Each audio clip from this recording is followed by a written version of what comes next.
शारलाही नेपाल। तरतिया खेल गौए देवरु ननद खेला तननद होई गौए बड़ा बड़ झमेला।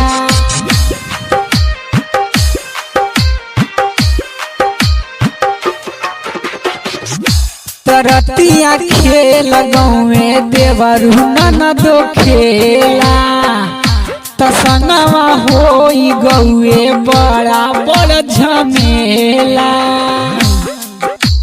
सच कहिले बतिया कानी इनका के समझा दी कमरिया बड़ा पिराला ए ननदो रजऊ के भुला दी सुनील के भुला दी करे जऊ के भुला दी लाला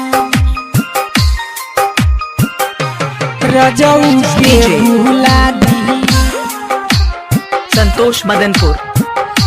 कमरिया बड़ा पिराला ए ननदो संतोष मदनपुर।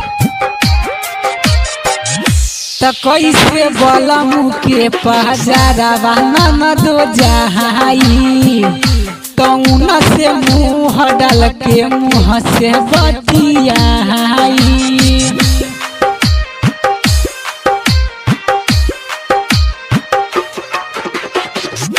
त कैसे बलमु के पहजारवा ननदो जहाई तौन से मुँह डाल के मुँह से बतियाई।